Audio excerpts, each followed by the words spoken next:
Hello Facebook ads people, I'm Konstantinos and this is the Facebook ads breaking news podcast. Hello guys, podcast 75. I'm not in a good mood. I just broke one of my Karakuri boxes and the problem is that I cannot find it again because it was an old piece, but anyway, I will try to cheer myself up. Apparently for me this collection is very important, so anyway. Let me tell you the things that we're going to discuss today. We're going to discuss about the new flexible ads and some things that I have seen there. Advantage Plus Creative relevant comments are now going away on several ad accounts. I cannot see them anymore. And we're going to talk a little bit about the new feature on the ad area, the Sitelinks. And then we're going to discuss why the scaling with the 20% rule is not such a good idea. Then a little bit, I'm going to talk about the cookie things that we discussed the previous time because I messed up in some things that I said over there. That's why I'm not going to create a video about it because it's a subject that I'm not so well educated about. And then we're going to go to your questions, which basically are going to be all of these questions that you are seeing in your screen right now. And we do have several of those to cover today. Some of those are going to be on the Patreon side, but some of those we're going to cover, I hope, on the free section. So that's all. Let's start first of all by talking about the flexible ads. Flexible ads is just the replacement that we now have for the dynamic creative ads. And the thing is that the dynamic creative ads are being removed from the ad set level, and now we see an option which is called flexible ads. From my understanding, by playing with everything, it's exactly the same thing. You can use 10 creatives, 5 copies, 5 headlines, 5 descriptions. But there is one thing that you cannot do with flexible ads: use multiple call to action buttons, which is something that I didn't like because I like to, most of the times I was using Shop Now and Learn More. Sometimes Learn More was working better even for e-commerce sites, so it was a nice thing to be able to test that. That's all about the flexible ads. Still, I don't have any idea if they are good or bad, if they're working better or worse and stuff. This is something that we're going to discover later. Now, Advanced Plus Creatives, you know from all of the things that we're discussing here that I don't like them. I don't use them except from the relevant comments. And guess what? The relevant comments are actually now being removed in several ad accounts. I cannot see them anymore, which was the only feature that I was using for Advanced Plus Creative. So this is something that still is not across all ad accounts. I can still find the relevant comments in some ad accounts, but in several, I think that the relevant comments are missing. Basically, with the Advanced Plus comments, we had the option of doing some AI, different things, different settings over there, like changing the headline or adding music and all of that. I didn't like any of these options because all of them, they were problematic for different reasons. For example, there was one client of mine that he added music, and the music that it added, it was this monk music from Tibet. This thing that that they're singing from their throats, and stuff. So it was very strange. Anyway, the thing is that I don't use them. The only thing that I was using was the relevant comments. Basically, it was saying that the best comment, it will go on the top, the most relevant one to the product and stuff, so that it can help people decide if they're going to buy or not. Next one and last one from the small topics that I want to cover is that the site links are actually, it's a new thing. It's more related to Google Ads. Whoever is doing Google Ads and site links, they do understand this concept more. This feature is available when using the sales traffic engagement or leads objective with the website conversion location. if you go there into your ad section, you should be able to see ad source sections when creating an ad, and you have the option of having Meta automatically source site links, or you can add them manually. To automatically source them, provide a website URL, and Meta will find links to recommend adding as site links. I found the recommendations are good, but there isn't currently a way to edit the display labels. So basically, when you have the ad below, you're just going to see one small, like a small carousel appearing, just small, just below the image, that there is going to have, for example, kids collection, new arrivals and stuff, and it has an image also over there. You can also set up links manually, enter at least 3 site links, including a display label and URL. Now, on the Advanced Plus Creative, you can find it also there. It is called Add Site Links. There are 2 versions, one with icons and one without, that you can choose which one it's better for you. I think it's something that worth playing with it, especially for e-commerce stores that they have clothing and all of that for their different collections. I think it's going to be nice to test it and see. That's all about site links. Still a new feature, haven't tested it. I'm not going to create a video about it yet. Maybe later if I test it properly. Now, before we go to the 20%, I would like to share a comment that I took from VOP. It says, the Facebook Conversions API should be fine and track all event cookies, even if the potential client does not allow the marketing cookies. He can even press don't accept and it will still track. That's why they give us the option wherever they are tracking straight from the server and not from cookies. I must admit that in the previous podcast, I did a mistake. I didn't calculate the API in the things that I was discussing about the cookies, because the Pixel integration is browser to server reporting, and API is server to server. So basically cookies is browser. So if you have a Pixel only, you will have a problem. But if you have an API, my friend Vop here is completely right.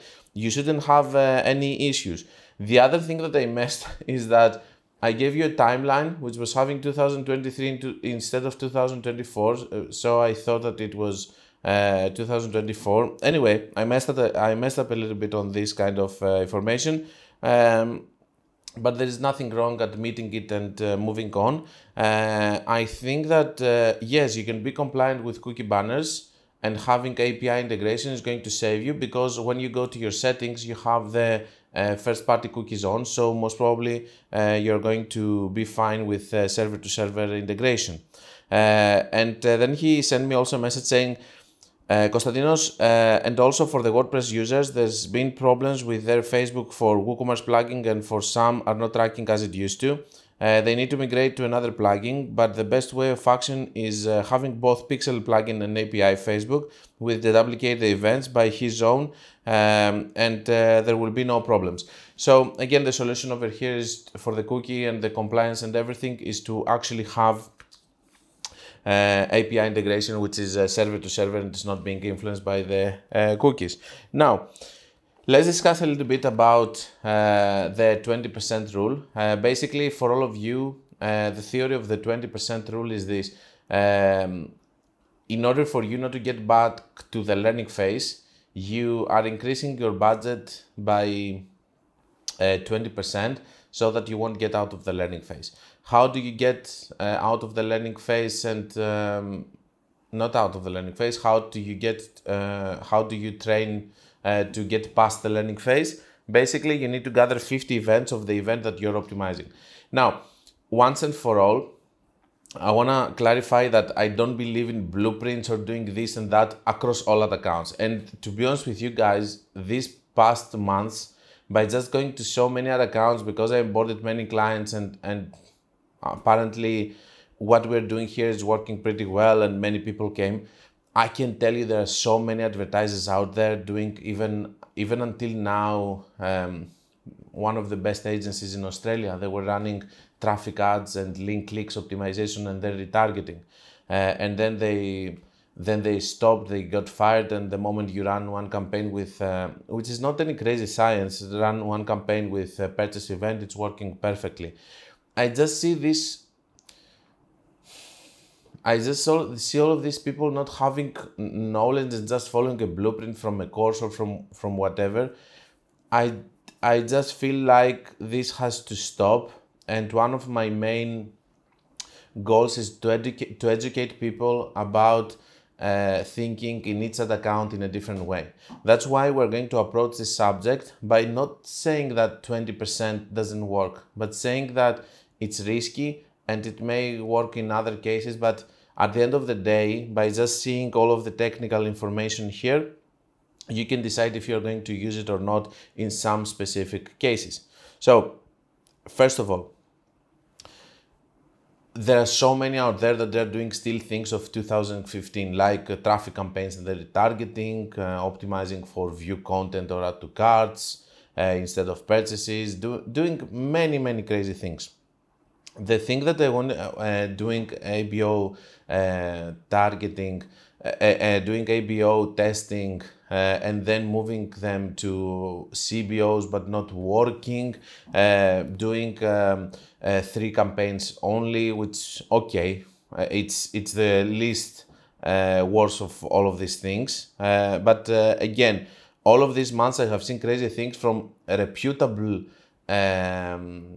agencies. They have good names and stuff of doing these stupid things. So again, let's focus on the theory. I don't think that this is something that, everything that we discuss here is about you learning Facebook ads and understanding them so that you can be able to create your own strategy at the end. The learning phase. For small ad accounts, the learning phase is something that you should not care about, because basically what do we need? We need 50 events. Because somebody can tell you, for example, for the learning phase, in order to pass the learning phase, you need 50 purchases in 7 days. No, this is not the correct approach. The correct approach is to say you need 50 of the events that you're going to optimize for, because if you're optimizing for add to carts, then you need 50 add to carts, not purchases, to pass the learning phase. So you need 50 of the events that you optimize for based on the attribution setting that you have on the ad set level, which is if it's 7 days, 1 click, this is the days that you need to have 50 events in order to pass the learning phase. Now, for smaller ad accounts that they're spending 100 per day, this is something that is never going to happen. Secondly, I have seen a lot of ad sets passing the learning phase with many less events. And this is something that I have observed, and you don't need necessarily to have 50. On the other hand, I have passed the learning phase and I have seen that it doesn't make the ad set better in terms of staying for a longer period or whatever. I have seen one that didn't pass the learning phase and another that did, and the difference was nothing. Nothing noticeable.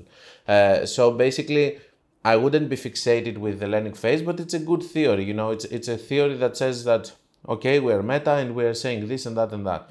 Learning limited. I have an ad set, guys, on learning limited for the past 8 months, being profitable with 0 issues. So all of these things, it's okay to watch them and just don't take decisions based on the learning phase and stuff.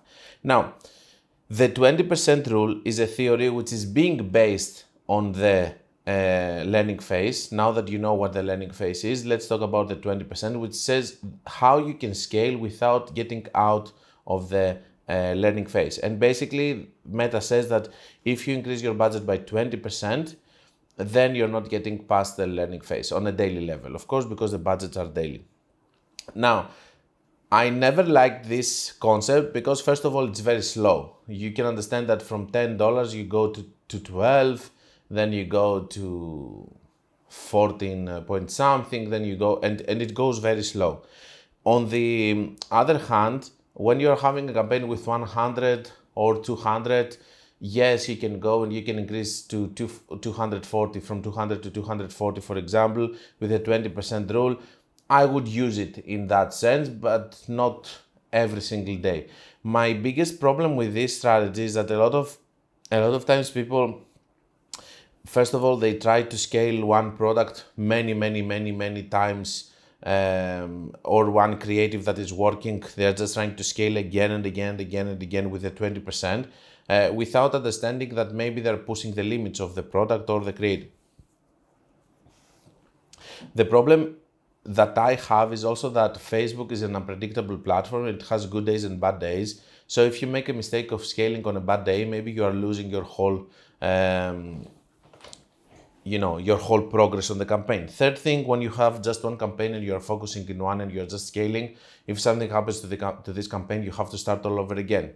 All of these are disadvantages of the 20% rule that I really don't like.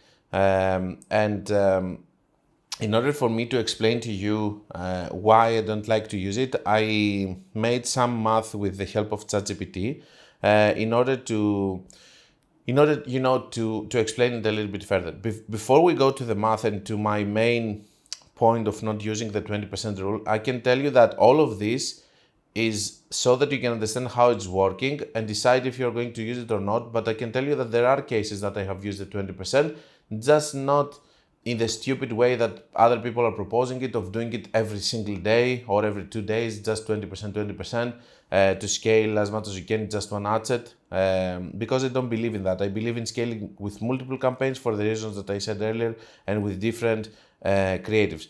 When I'm saying different creatives, I don't mean different creatives because a lot of times people are just lazy, I will say it again, and they just, let's say for example, you have this paper. This is a very good example. You have this sheet of paper. You can make a video that is showing someone writing over here. It's going to show someone writing over here. Perfect. And then you can make another video that's going to show someone that this is the perfect sheet of paper in order to make paper planes. Okay, these are two different completely aspects. If you make a video that somebody writes with a pen and somebody writes with a pencil and somebody writes with a red pen and the blue pen, and then it's again the same use. Okay, the point is to create different creatives that are going to have different aspects and usages of the product so that you can influence people to buy it for that reason. So if you just do 20 creatives of the same, for me it's just the same and we're just trying to find the best creative on one angle. The point is to have different creatives with different campaigns that they have good creatives for different angles. This is how you scale. But of course, there are the people that they are being taught, especially dropshippers, that you can just scale one product to the moon and all of these expressions, and you can do it fast by just doing 15 minutes of work per day, because apparently working with many campaigns is not ideal because it's more work, but you can do it with only one campaign. All of this story about making money easily without worrying, and all of these guys is total BS, okay? If your product is going to work, it's going to work and it's going to scale as much as it's going to scale, but after some point, you have to scale it with more marketing, more ideas on the creative angles and all of that. Now, the thing that I don't like the most is that most of the times people, they do tend to scale like this. Initially, the bumps of the 20% are very small, so there is no problem to scaling. But later on, when they go to bigger budgets, like going from 1K to 1,200, this is where everything actually collapses, and then they are being left without a campaign because it's difficult to save it after that. The other thing is that you have done all of this scaling for no reason, while you could have done several campaigns and build it in a way that it would stay much longer for you. On the other hand, dropshipping is a fast model that you're trying to sell a product as fast as you can, so maybe this is a good solution for them. Now, in order to show you why I don't like the 20%, I don't prefer it. First, listen, I'm not saying that it's not working. It can work. I'm just saying that I don't prefer it for this reason, which is the main reason. So I just asked ChatGPT to make some calculations about, let's say, for example, that I'm a person that I'm very good with Facebook ads, and 90% of the time I'm right on when I'm going to scale because I see the data and all of that. But there is a possibility, as always, that 10% of the times I'm going to be wrong. And not only because I did a mistake to my calculations, just because I don't know, for example, it's going to be a bad day. I don't know that Timu is going to run ads with my product and the CPMs are going to skyrocket. Elections, a lot of things. So all of this is a little bit of a hypothetical scenario, of course, but just for the sake of this, so that you can understand my point, let's say that 90% of the time you are right.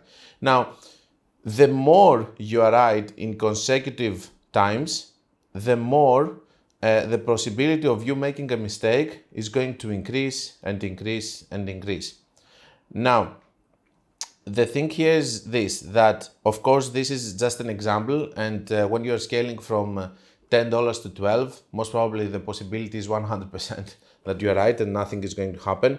But the possibility when you're scaling from 1,000 to 1,200 most probably means that you're going to fail. Another thing is that if you do 100 scales, 90 of them are going to succeed. This is what the math are saying.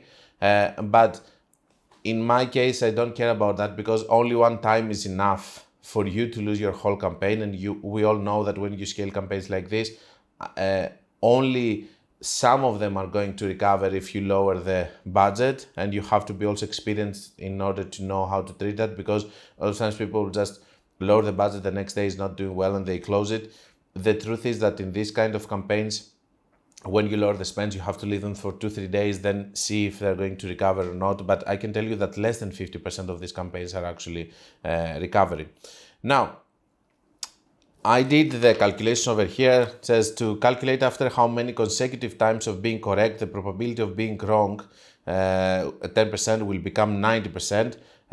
We can use a concept of geometric probability distribution, and it has all the month and stuff, and says the number of consecutive correct actions required for the probability of being wrong to become 90%. So what I ask ChatGPT is, if I'm 90% wrong and in consecutive times, but there is also a possibility of being 10% wrong, how many times does it going to take for me, for the probability of being wrong becoming 90% instead of 10%? And the number that comes out from the math is 22. Now, after that, I'm asking ChatGPT and I'm saying, okay, let's say that I start with a budget of 20, which is something really typical for people using the 20% rule, or maybe 50, it doesn't matter. So after 22 times, you're just going to scale to 1,104.12. This is going to be your budget. I'm really noticing on other accounts, and it's very easy for me to distinguish if someone is running the 20% rule, because they even go and they calculate the cents, and they put, for example, 12.54 cents, 17.77. So over here, by just scaling 20% each day, in 22 days, you're going to scale to 1.1K. Even if you don't do it every day, you're going to do it every 2 days, which is another thing. You're going to scale to 1.1K in 44 days, which for me, it's not a normal, scaling, because it's almost 1.5 months, and you could have done campaigns that, it could have been much more sustainable. Now, not only that, at this point, you're having 90% chance of actually failing. And again, not because of you, just because of a bad day or things that are happening. And of course, there are going to be people that they're going to have case studies that they show that they scale with 20%, either because they had a very strong product, most of the times high ticket items can work very well with the 20% rule, or because they were in a just very good period, for example, and in this month they were able to scale. Let me tell you that in the other way you were going to scale better, but of course it's my word against yours, so we're not going to bait on that. So this is math, and this shows that after 44 days, by just using the 20% rule, you're just going to go to 1.1K, which is nothing, okay? Now, there are more things to that at this point you are having the possibility of making a mistake by 90%. Maybe you're not, but let's not forget that you have possibilities of 70%, 60%, 50%, 40% on the previous steps of that. So on the 22nd consecutive time, you will have this budget, and you will have a probability of failing by 90% to the next scale, or the 22nd is the one, or what is going to happen is you have failed already much earlier than that, because also the other, even the probability of 50% can mean that you can fail in one of these scalings. So by just doing this again and again, what I don't like with the 20% rule is that eventually you're just going to make a mistake, which is going to cause you the whole campaign. So I don't like it as a building.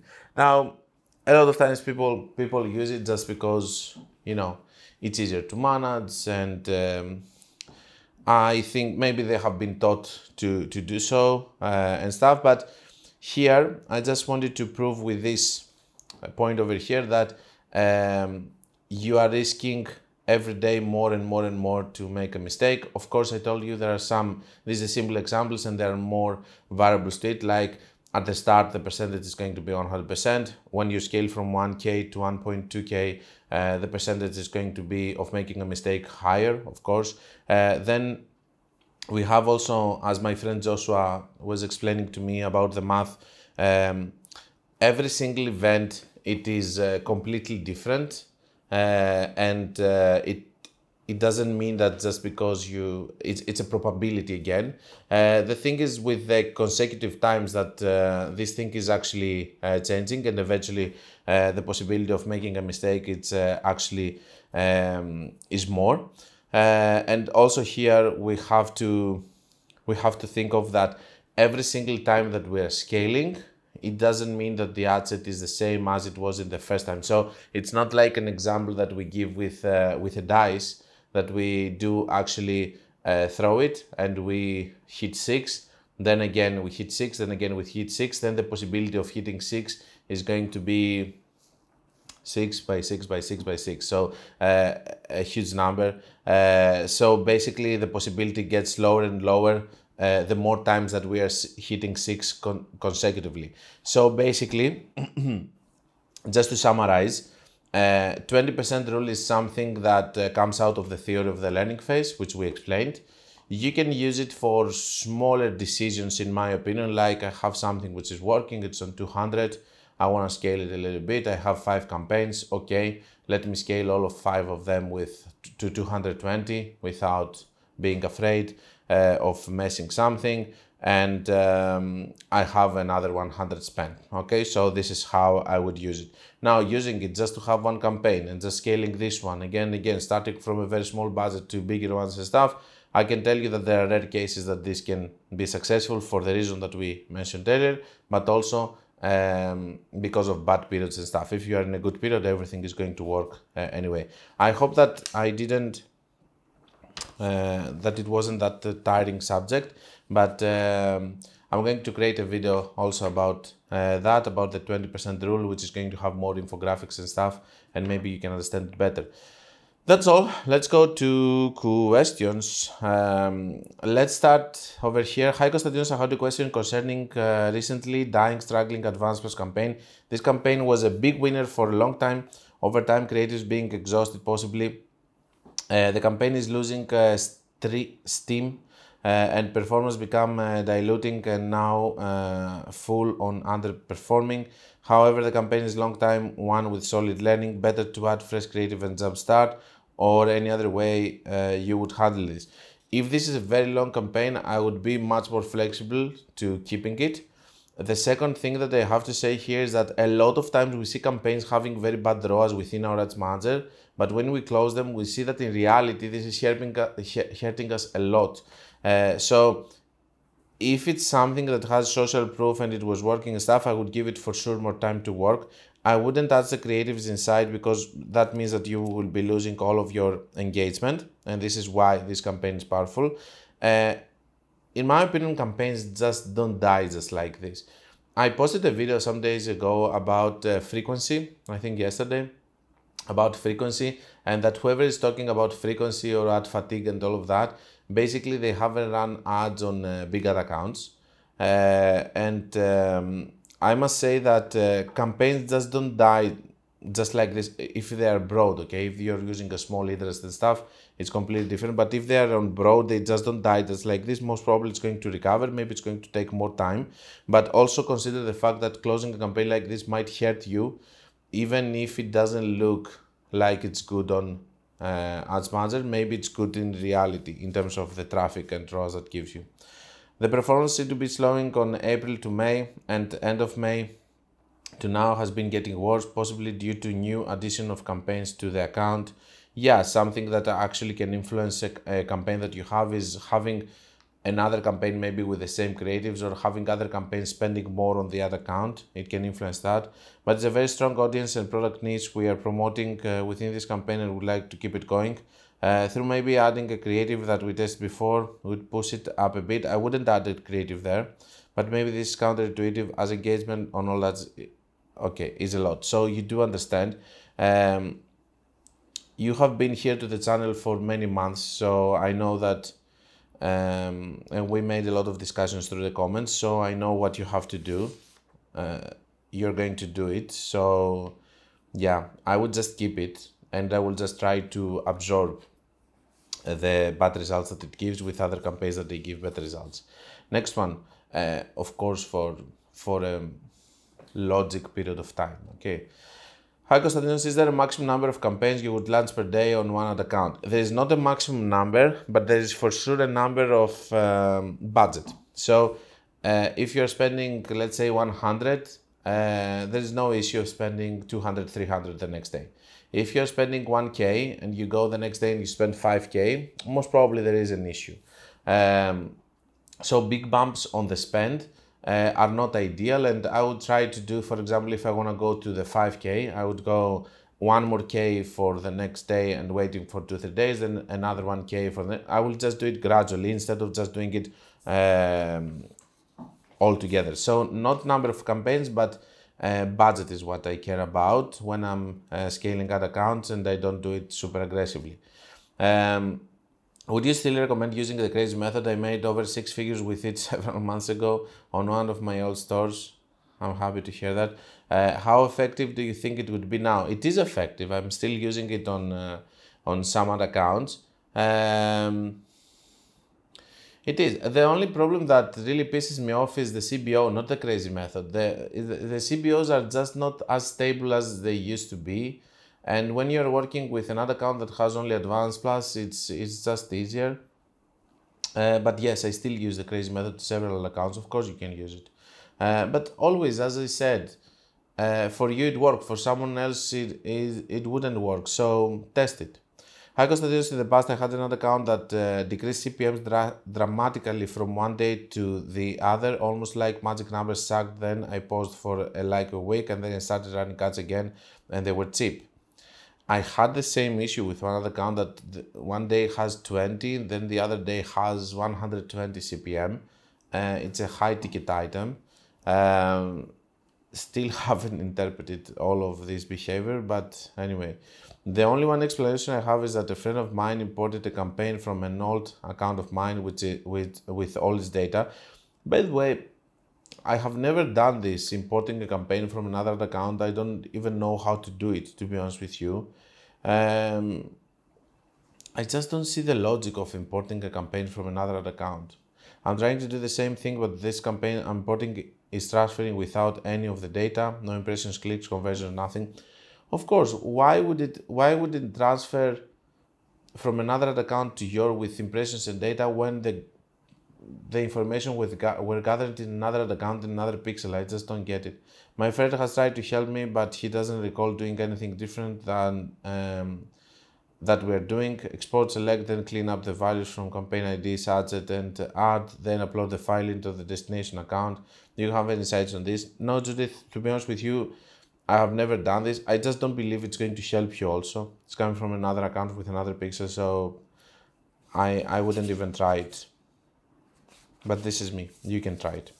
This is the end of the first part of the Facebook Ads Breaking News podcast. If you don't want to miss the second half of the podcast, where I'm answering all the remaining questions of the week, visit my Patreon page following the link on the description.